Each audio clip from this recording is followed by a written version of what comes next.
All right, what is going on, everyone? This is going to be another video on the Retroid. Um, had a few people reach out to me last night about uh, importing and exporting memory cards into the Retroid. Um, I know that before I made the first video, I had quite a few people ask me about that, and then more people touched on it last night. So what I decided to do was go ahead and do this to show how to import and how to export out of your Retroid. So what you want to do first is you want to go ahead and get your file, right? So when I'm going to put this into perspective of if you're a coach, right? And it'll work for anybody that's doing this, but that anybody that has one.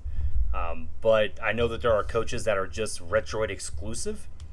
So this will really help them out. And with the first off, what you want to do is you want to get the entire memory card because there's actually a program called MyMC that can be used to actually open up the memory card and look at the content to be able to import and export like actual just playbooks only out of it. Um, it does not have a version that I know of that can run on the Retroid, so you have to do it from a PC.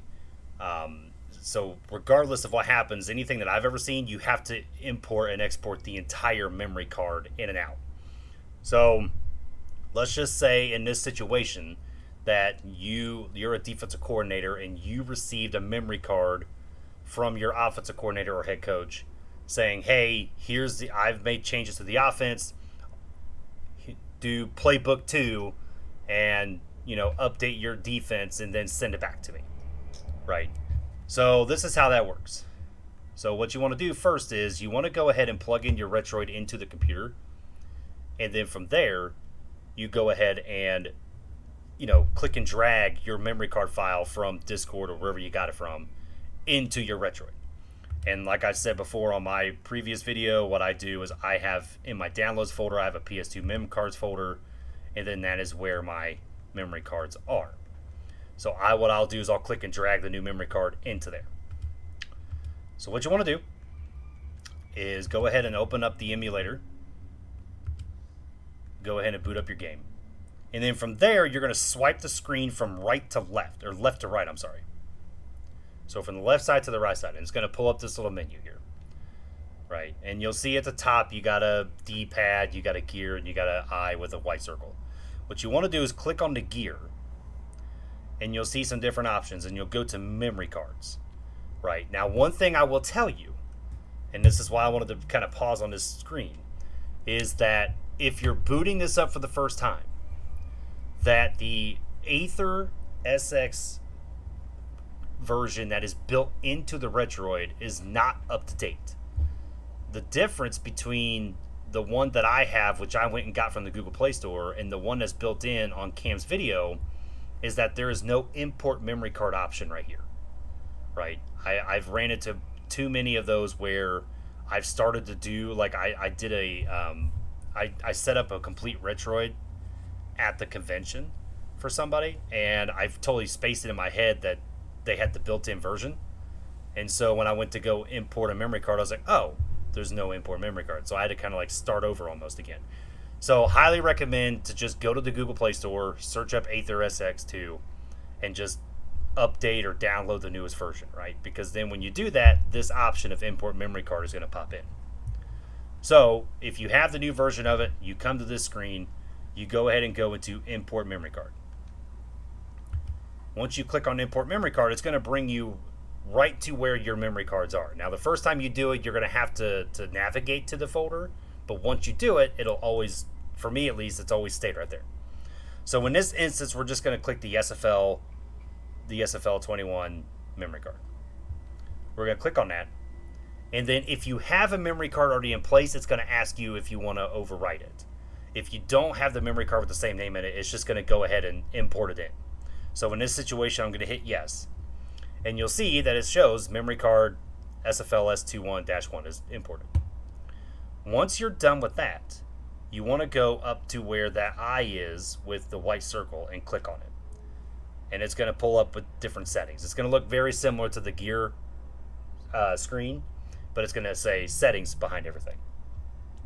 So you'll want to scroll over into memory card settings. Now, when you pull this up for the first time, these cards are not going to be enabled. You're going to have to enable both cards, right? Or you can enable one or both, doesn't matter.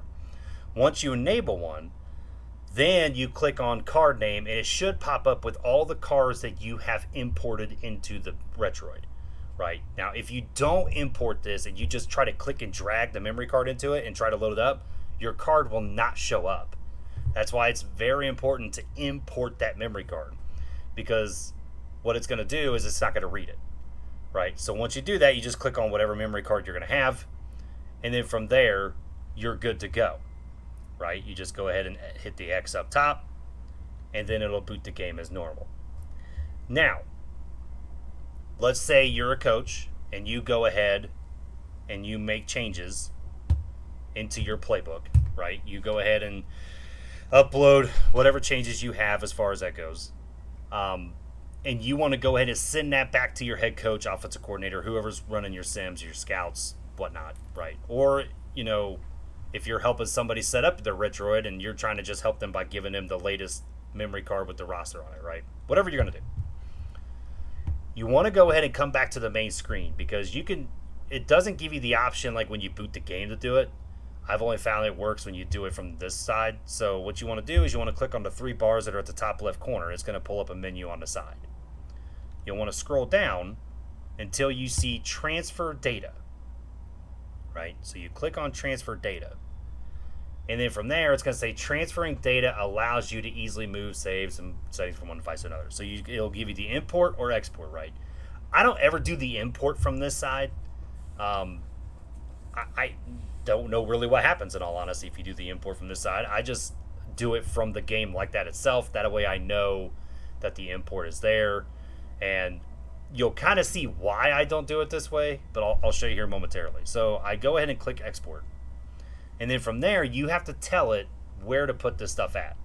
So what I do in this situation is I'll back up.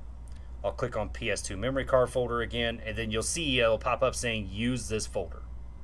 I'll tell it to use the folder, and it'll say this will let Aether SX2 access current and future content stored in PS2 memory card. You say allow. And then from there, it's going to ask you what files you want to move, right? So I uncheck everything except for memory cards, right? I currently have 6 memory cards imported into my Retroid. So I'll go ahead and click export, and then you're going to see everything export out, right? And then you'll just come back to the screen.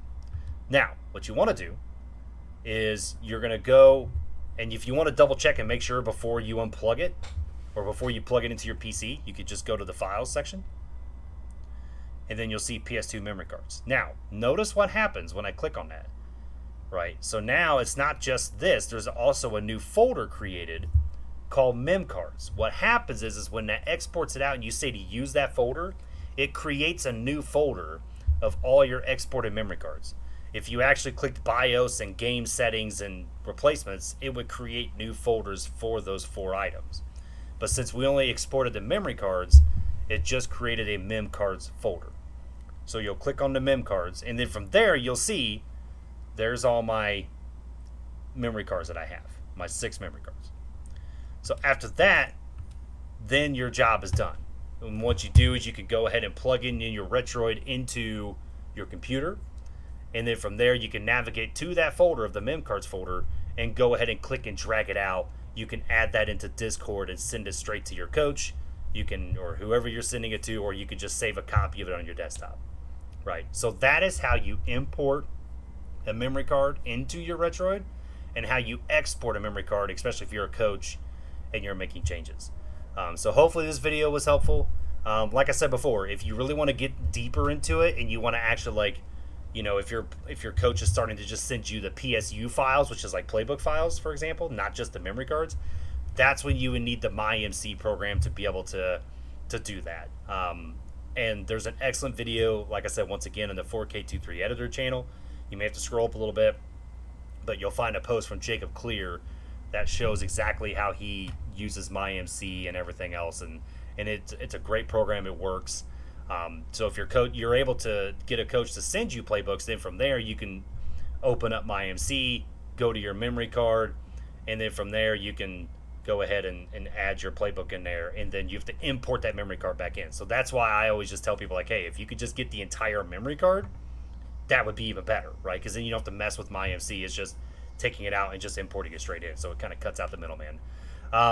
So like I said, this is just a quick video to do that for import and export. So if you have any more questions or you need any more guidance, don't hesitate to reach out and ask. And if there's anything else that we need to create a video on when it comes to Retroid, just let me know. Thanks, guys.